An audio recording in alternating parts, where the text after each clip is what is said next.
Hello বন্ধুরা, আমি আজকে নিয়ে চলে এসেছি চিরদিনই তুমি যে আমার সিরিয়ালের একটা নতুন আপডেট, যেখানে একটা রোমাঞ্চকর সিন তুলে ধরেছে লেখক এবং একটা টান পর্ব, যেখানে রাজনন্দিনীর অতীত মনে পড়ে যাচ্ছে অপর্ণা তার পূর্বজন্মের স্মৃতি কিছুটা হলেও মনে করতে পারছে। আর সে আবছা স্মৃতির জন্য তার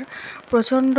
রকমের মাথা যন্ত্রণা হচ্ছে, কষ্ট হচ্ছে, কিন্তু সে বুঝে উঠতে পারছে না কী হতে চলেছে। তার নানা রকম সিন, বিয়ের মুহূর্তগুলো মনে পড়ছে এবং তার সঙ্গে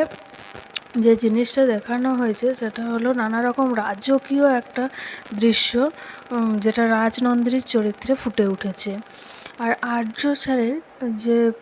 কম বয়সের যে ছবি সেটাও আমরা দেখতে পেয়েছি এবং যতটা সম্ভব মনে হয়েছে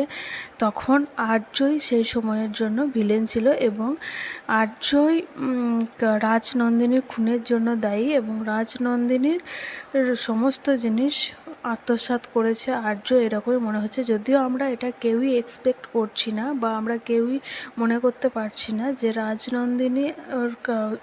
কে খুন করার জন্য আর্য স্যার দায়ী হতে পারে, কারণ আর্য স্যারের চরিত্রটা খুবই নমনীয় এবং খুবই